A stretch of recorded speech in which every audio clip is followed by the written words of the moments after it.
과 감사, 감격이 충만하시기를 주님의 이름으로 축원합니다. 사랑하는 성도 여러분, 하나님을 어떻게 대하시며 하나님과 얼마나 시간을 보내고 계십니까? 정말 하나님을 좋아하십니까? 사랑하십니까? 우리 추수감사 주일을 맞이하여서 우리가 하나님에 대해서 하나님을 좀 더 깊이 생각하는 하루가 되기를 소망합니다. 하나님은 누구신가? 우리의 믿음은 감사는 어떤 분을 향하는가? 나는 하나님을 얼마나 사랑하는가? 사실 이런 질문은 선뜻 대답하기에는 생각보다 쉽지 않은 질문인 것이 사실이죠. 왜냐하면 계량되지도 않고 온갖 수식을 붙여서 표현하자니 교만으로 보일까 혹은 내 부족함이 드러날까 이런저런 고민들이 있기 때문입니다. 이런 일들이 왜 생기는가 하니 지식과 경험에 괴리가 있기 때문인 것이죠. 예를 들면 뉴욕이 좋다, 그곳 땅에 참 돈이 많다라는 것은 우리가 많이 알죠. 그렇지만 그것을 들어서 아는 자와 직접 가서 그 좋음을 경험한 자가 다르고, 또 경험한 자 중에서도 여행으로 다녀온 자가 다르고, 또 살아본 자와는 또 다른 것을 우리는 보게 되죠. 마치 그러한 것 같이 하나님을 내가 얼마나 알고 경험하며 하나님에 대해서 얼마만큼 인식하느냐에 따라서 하나님을 대하는 우리의 태도 역시 차이가 생길 수밖에 없게 됩니다. 간절히 바라기는 오늘 우리의 예배, 특별히 추수감사 예배가 감사해야 한다고 정해져 있기에 올리는 예배가 아니라 전심으로 감사가 우러나오는 예배 되기를 소망합니다. 그렇기에 감사해야 한다는 당위보다는 오늘은 하나님은 어떤 분이신지를 더욱 나누고자 합니다. 오늘 본문은 유다의 멸망을 예언한 예레미야 선지자에게 주신 회복에 대한 약속이죠. 예레미야는 멸망을 예언하였기에 많은 고생을 했습니다. 그리고 많은 사람들의 적개심을 받아야만 했습니다. 선포하는 본인도 너무 슬퍼서 울었고, 그래서 눈물의 선지자라는 별명이 있을 정도로 매우 슬퍼하였지만 그럼에도 불구하고 그는 부당한 대우를 당합니다. 그저 하나님의 말씀을 전했을 뿐인데요. 그런데 하나님께서는 그런 예레미야를 통하여 멸망의 예언에 이어서 오늘 본문처럼 회복의 약속도 함께 더하여 주시는 것을 봅니다. 그런데 이 회복의 약속을 예레미야가 선포하여도 당대의 사람들은 대부분 듣지 않았습니다. 이미 멸망의 코앞에 이르렀고 멸망의 선고를 들은 백성들에게 미래의 회복이란, 그 회복의 약속은 위로가 아니라 뜬구름 잡는 소리이거나 혹은 납득할 수 없는 화나는 이야기였던 것이죠. 그래서 그들은 아마 이렇게 외쳤을 것입니다. 어차피 회복시켜 주실 것이라면, 어차피 용서해 주실 것이라면 지금 용서해 주시고 처음부터 멸망시키지 않으시면 되지 않습니까? 그들은 눈앞에 급박한 현실에 쫓겨 하나님을 믿을 수가 없었던 것이죠. 그렇게 예레미야는 더욱 고난을 당할 수밖에 없었습니다. 그러나 이 회복의 약속은 유다 백성들, 그 중에서도 신실한 남은 자들을 위한 위로와 언약이었던 것이죠. 36절과 37절에서는 하나님께서 칼과 기근, 전염병으로 바벨론에게 넘기신 성으로 쫓겨났던 이들이 돌아와 안전하게 살게 하실 것이라 말씀하고 계십니다. 그리고 38절에 그들은 내 백성이 되겠고 나는 그들의 하나님이 될 것이며 라고 언약하십니다. 즉 오늘의 약속은 오직 하나님의 백성에게 주시는 약속이라는 것이죠. 이것은 매우 중요한 이야기입니다. 하나님의 약속, 회복과 영광이 아무리 좋아도 그것은 하나님의 백성이 아니면 아무 의미 없는 약속이라는 것이죠. 오직 하나님의 백성에게만 이 약속은 유효할 뿐 아니라 위로이며 소망이며 기쁨이었습니다. 그리고 이 약속을 누리는 자들은 무슨 공로가 아니라 그저 하나님의 백성이라는 이유로 이 약속을 누리게 되는 것이죠. 하나님께서는 그들이 회개하기도 전에 성전을 재건하고 공동체를 다시 세우기도 전에 이미 이 약속을 주셨습니다. 우리가 예수 그리스도를 믿기도 전에 이미 이 언약을 우리에게 허락하셨습니다. 그렇기에 성도의 삶은 내가 하나님의 백성인가 아닌가 여기에서부터 시작되는 것이죠. 그렇다면 하나님께서 주신 약속은 무엇입니까? 하나님께서는 40절에 영원한 언약이라고 하심으로써 그 약속을 보증하십니다. 그런데 이 언약은 동등한 언약이 아니라는 것에 우리가 초점을 맞춰야 하는 것이죠. 왜냐하면 서로가 쌍방에게 줘야 할 의무가 있는 것이 언약이고 계약입니다. 계약에는 갑과 을이 있다 할지라도 갑이 지켜야 할 의무가 있고 을이 지켜야 할 의무가 있는 것이 동등한 계약이죠. 근데 오늘 하나님께서 선포하시는 이 언약에는 하나님의 의무만 있습니다. 그렇기에 이 언약은 불평등하고 일방적인 언약입니다. 그런데 이 언약의 대상인 하나님의 백성들에게는 은혜이며 복음이었던 것이죠. 그렇다면 무엇을 약속해 주셨습니까? 39절에 자기들과 자기 후손들의 복을 위하여라고 하시고 40절에는 내가 그들에게 복을 주기 위하여라고 하시며 41절에서는 내가 기쁨으로 그들에게 복을 주되라고 반복하여 복을 주겠다고 말씀하고 계시죠. 여기서 복을 준다라는 표현을 조금 다르게 번역하면 선을 베풀어 주시겠다는 뜻입니다. 하나님께서는 우리와 우리 자손들에게 선을 베풀어 주시기 위한 동기를 가지고 계시며 또 실제로 기쁨으로 그렇게 선을 베푸십니다. 선하심은 하나님의 성품의 본질이기 때문에 그 하나님께서 그 본질로부터 그 하나님의 그 존재 자체로부터 흘러나오시는 당연한 결과인 것이죠. 하나님의 약속은 나는 너희와 너희 후손을 위하여 선을 베푸는 일을 복을 베푸는 일을 절대로 멈추지 않겠다라는 것입니다. 근데 이 약속의 대상인 너희와 너희 후손이 누구인가? 바로 앞서 언급하였던 하나님의 백성인 것이죠. 즉 이 약속은 거듭해서 하나님의 백성에게만 주어지는 약속인 것입니다. 먼저 하나님께서는 하나님의 백성들에게 한 마음과 한 길을 주시겠다고 약속하십니다.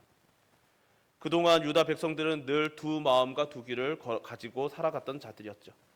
늘 하나님을 섬기면서도 또 한편으로는 바알을 섬깁니다.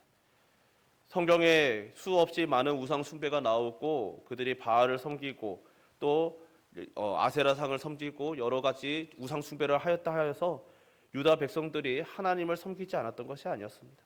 그들은 여전히 여호와의 성전에서 하나님께 번제를 드렸고 여전히 하나님의 이름을 부르면서 동시에 이방 신들을 섬겼던 것이죠.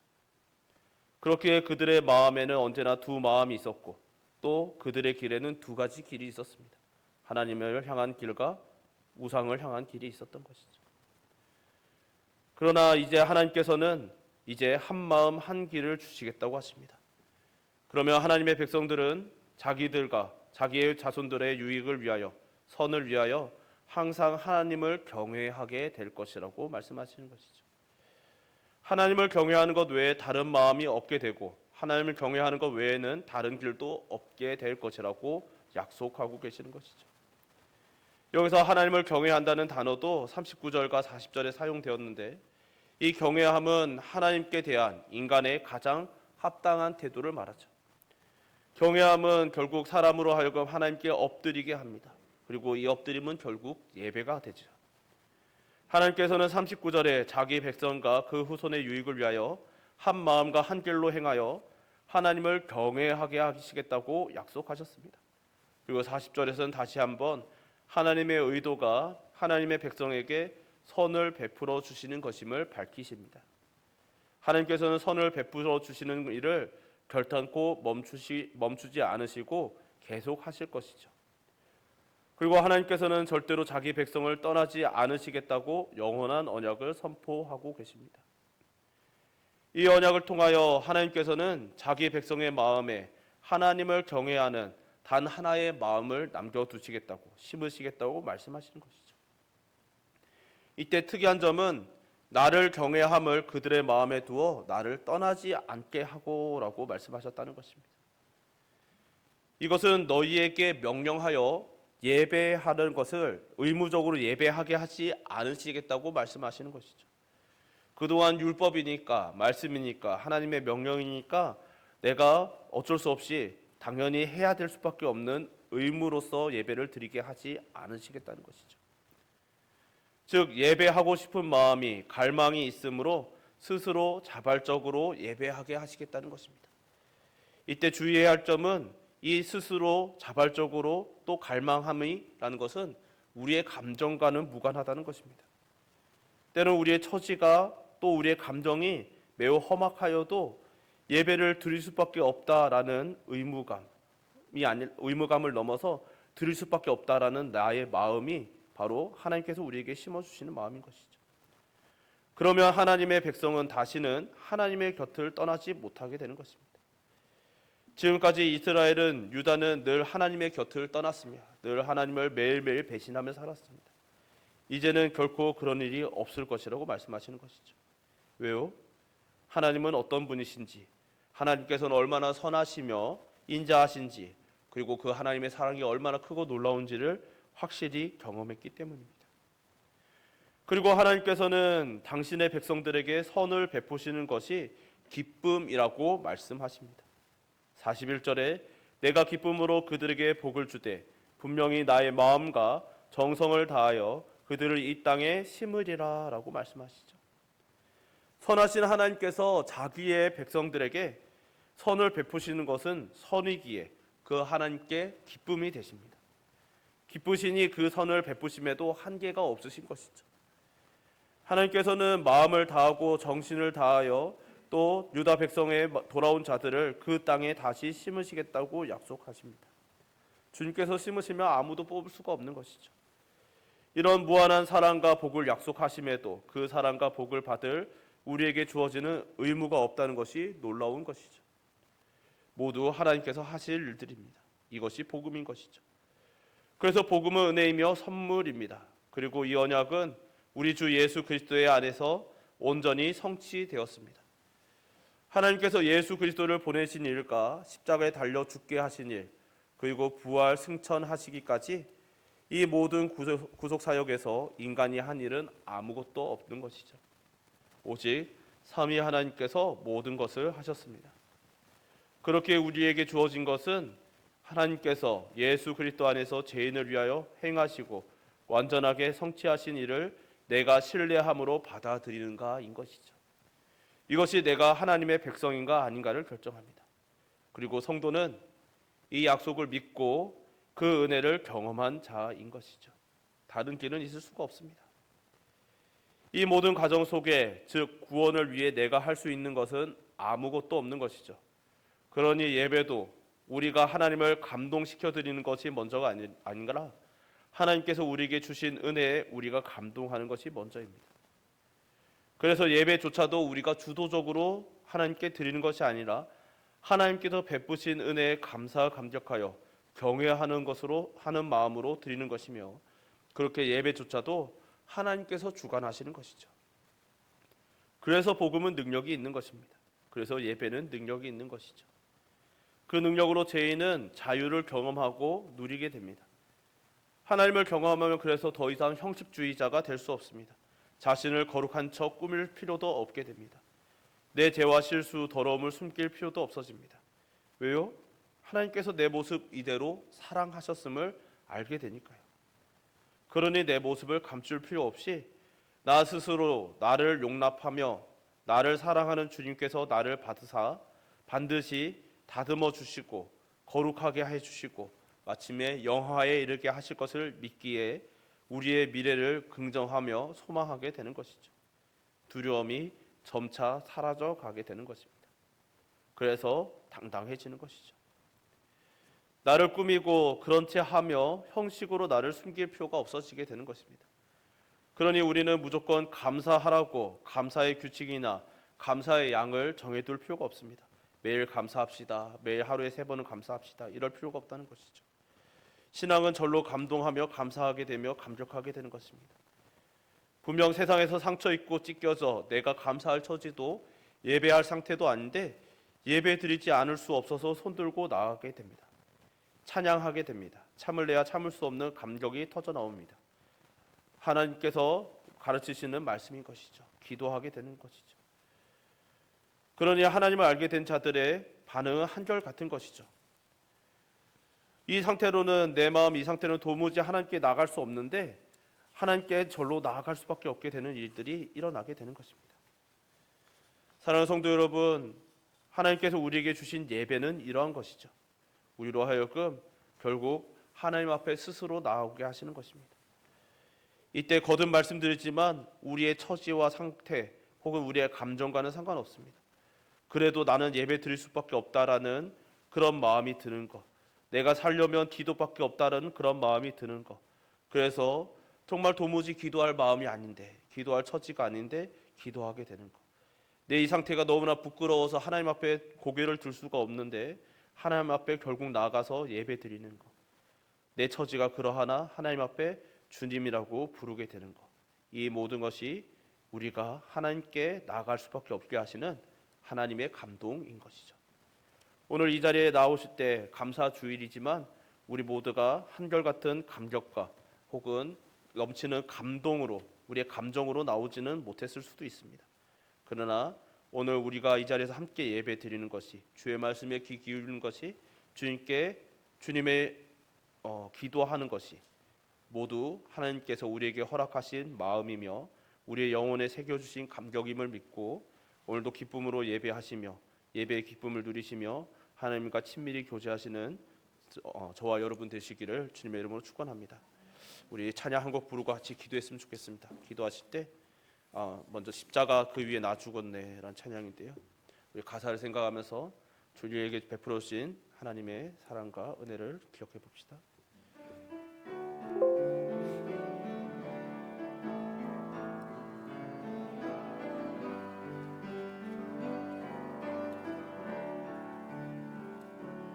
십자가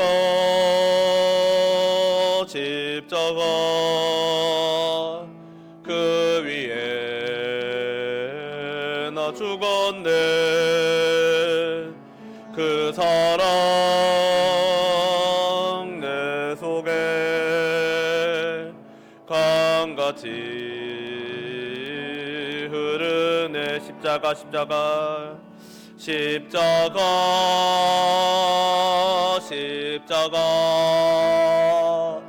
그 위에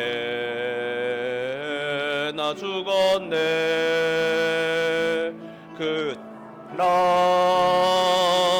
내 속에 강같이 흐르네.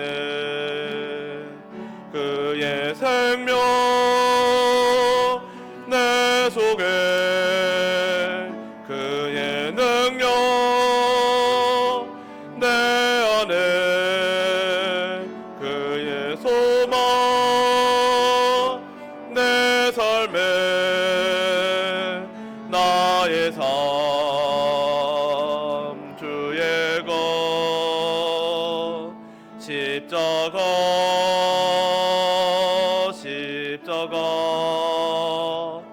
그 위에 나 죽었네. 그 사랑 내 속에 강같이 흐르네. 우리 시간 함께 기도합시다. 하나님, 우리가 하나님께 올려드려야 할 감사, 하나님께 올려드려야 할 예배는 우리의 감정이 아님을 고백합니다.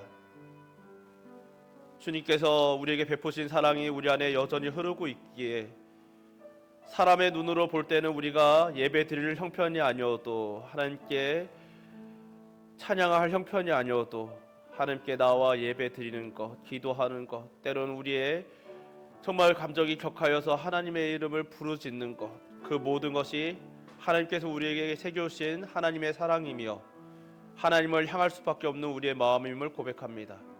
우리에게 베풀어진 이 마음, 한 가지 마음과 한 가지 길을 따라 오늘 함께 예배 드리오니 이 모든 예배를 통하여 우리의 감사와 감격의 고백을 받아 주시옵소서. 우리가 이 길로만 가게 하여 주시옵소서. 이 시간 주여 한번 부르고 함께 기도합시다. 주여, 사랑이 많고 내가 풍성하신 하나님 아버지, 오늘 주님 앞에 나와 기도하고 감사하며 주님께 찬양합니다. 예배합니다. 주 하나님 아버지께서 우리를 사랑하사 우리를 자녀로 삼아 주시고 백성이 되게 하여 주시고 하나님을 경험하게 하여 주셔서 우리에게 단 한 가지 길, 단 한 가지 마음밖에 허락하지 않으심을 감사드립니다. 주 하나님 아버지, 우리는 때로는 감정이라고 생각합니다. 내 감정이 기쁘고 즐거우면 내가 하나님께 감사드리고 있다고 생각하고 하나님을 경외하며 하나님을 예배드린다고 생각하고, 때로는 나의 감정이 무너지고 격하여져서 분노하거나 주 하나님 아버지 너무나 슬프면, 좌절하면 내가 하나님께 예배드리지 못한다고 생각하죠. 그러나 하나님께서 말씀하시기를 내가 너희들의 마음에 한 마음과 한 길밖에 주지 않았다.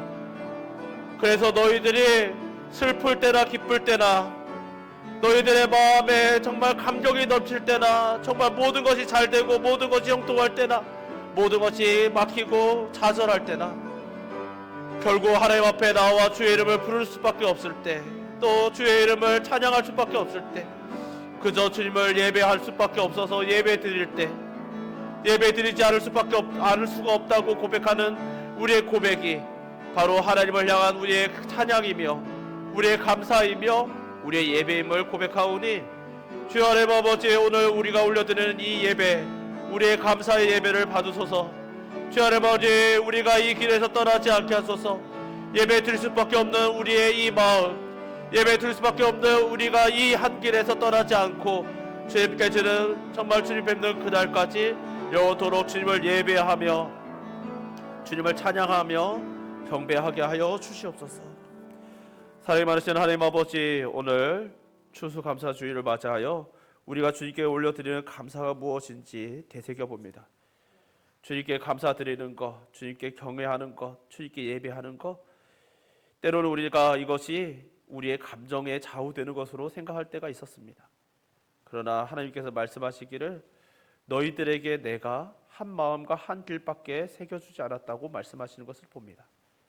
그것은 우리의 처지와 형편과 상관없고 우리가 하나님을 위하여 무엇인가 해드린 공로와도 상관없고 오직 하나님께서 우리에게 새겨주신 것이니 우리가 그저 주의 이름을 부르는 것, 주님을 찬양하는 것, 우리가 처지에 상관없이 하나님께 예배 드릴 수밖에 없다고 때로는 탄식으로 나온다 할지라도, 찬양한다 할지라도 그 모든 것이 바로 하나님을 향한 우리 영혼의 감사이며 우리의 영혼의 경외이며 우리의 예배임을 고백하오니, 간절히 바라기는 이 한 마음 한 길을 결코 잊지 않게 하여 주시고 이 길을 따라 주님 앞까지, 여호와 존전 앞까지 끝까지 완주하여 달려가게 하여 주시옵소서.